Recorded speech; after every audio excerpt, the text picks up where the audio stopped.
Listen up, Nigerian youth. This is for anyone between 15 and 40 in Nigeria. Make sure every Nigerian youth between 15 and 40 sees this video. I'm going to tell you two things that if you do them, you will win this battle. If you don't, forget it. Listen very carefully. Now, in 1999, a woman got married and she didn't have a baby for almost 2 decades. Eventually, she took in and something was in her stomach. Now, when she went to the hospital, incidentally, she delivered not a baby, but a fibroid. So you see, a movement without strategy is like a pregnancy without a baby. A movement without strategy is like a pregnancy that produced a fibroid. That's what we witnessed in the past 2-3 weeks. Now, Pharaoh of Egypt, the ancient monarch, had a dream. What does that have to do with the NSAS protests and everything going on in Nigeria? A lot. Because there are 2 types of youth in Nigeria, as the past 2 weeks have demonstrated. So Pharaoh had a dream.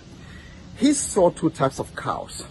The first cow was scrawny, looking diseased, and then you could see the skeletons, of the cows.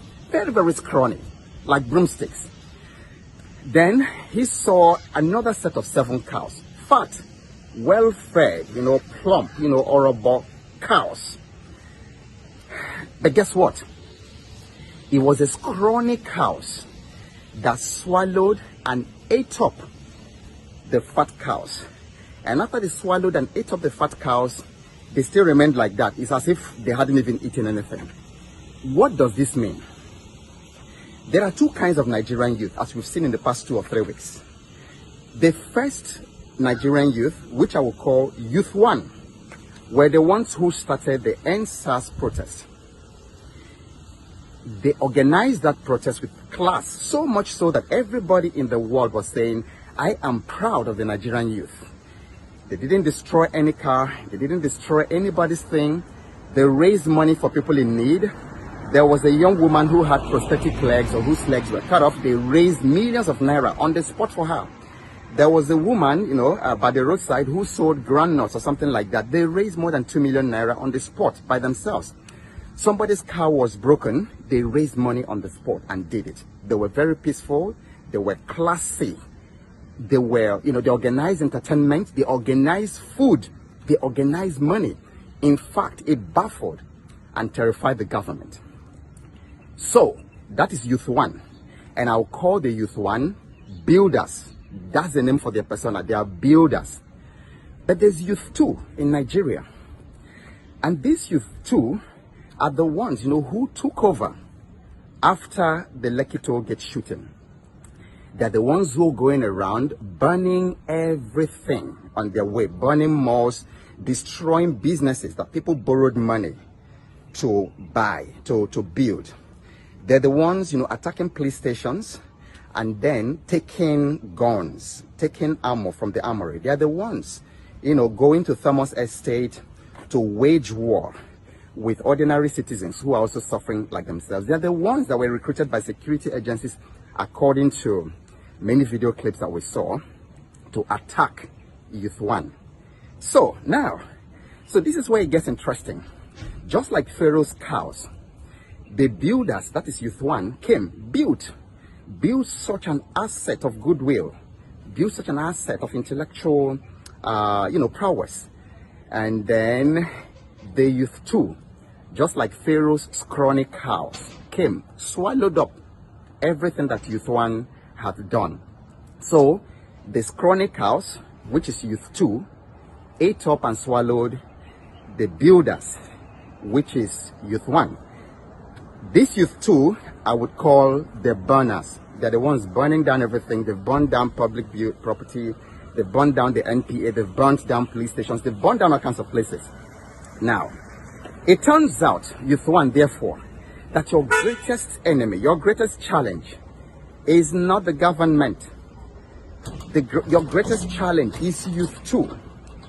These guys, who are going around and burning everything. And therefore, here are 2 things you must do. The 2 strategies. Number 1, if you are to win this war, you must reach out to youth too. You must reach out to these burners.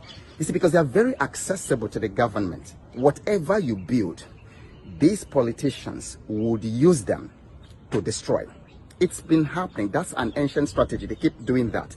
In the north, they will use religion. All they need to do is tell somebody, oh, somebody tore the Quran or somebody urinated in front of the mosque. By the time the wake of the crisis, after the wake of the crisis, thousands of people have been slaughtered by this same youth too. In the south, they will play up ethnic sentiments. Before you know it now, they will say, they will make it Yoruba versus Igbo fight. And then people will now slaughtering themselves in Lagos. So reach out to this youth too. Use reverse psychology. There's a way, you know, to work on the crowd mind, on the mind of the crowd. Reach out to them before the government reaches out to them. And let them know that all these people who are recruiting them to burn down everything, that their children are not here. Their children are not among them, among the people burning these things. All their children are somewhere in Saudi Arabia or in Europe or in America, somewhere, you know, very, very safe. So every burning that they are doing, they are burning. We're actually burning ourselves. And then the burning needs to stop today. The burning needs to stop right now. The second part of the strategy, Youth One, is to realize the source of the problem.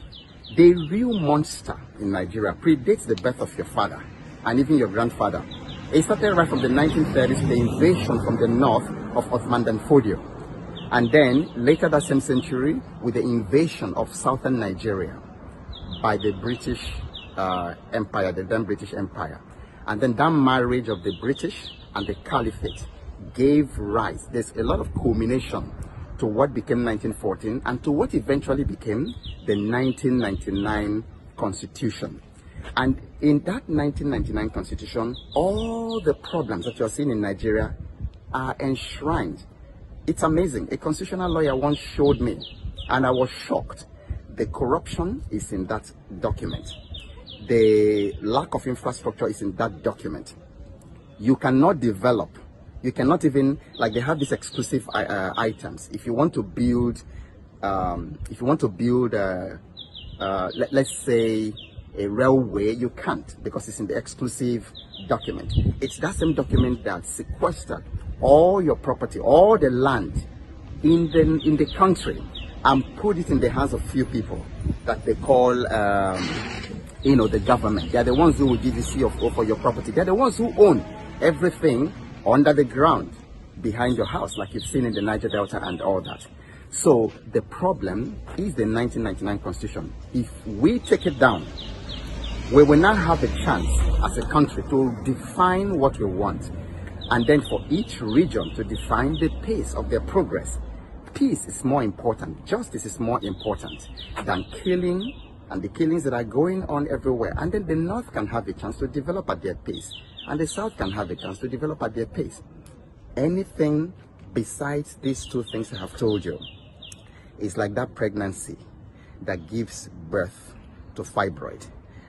But I trust that you understand this, and that we are going to work together to bring down the monster that is producing all these problems.